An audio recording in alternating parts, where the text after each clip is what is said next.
बातमी भाजप कार्यालयात फडणवीसांच्या उपस्थितीत आता कामठीमधून एक महत्त्वाची बातमी आली आहे। चंद्रशेखर बावनकुळे हे देखील आता पिछाडीवर आहेत। काँग्रेसचे सुरेश भोयर इथे आघाडीवर आहेत। चंद्रशेखर बावनकुळे यांना कामठीतून उतरवण्यात आलेलं होतं, मात्र सध्या ते पिछाडीवर आहेत। काँग्रेसचे सुरेश भोयर आघाडीवर आहेत। तर भाजप कार्यालयात फडणवीसांच्या उपस्थितीत जल्लोष होणार आहे।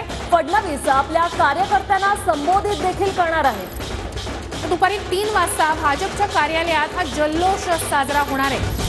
सगळीकडून फडणवीसांचं अभिनंदन होतं। याचं कारण म्हणजे गेली 5 वर्ष सगळ्यात जास्त आमदार असूनही मुख्यमंत्री पदापासून भाजप दूर होती। आता रेकॉर्ड ब्रेक भाजपला जागा मिळताना दिसत। शिर्डीतून राधाकृष्ण विखे पाटील यांचा विजय झालाय। धारावीतनं काँग्रेसच्या ज्योती गायकवाड विजयी झालेल्या आहेत।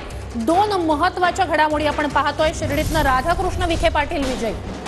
तर भाजप कार्यालयात फडणवीसांच्या उपस्थितीत जल्लोष होणार आहे। 3 वाजता फडणवीस आपल्या कार्यकर्त्यांना संबोधित करणार आहेत। अगदी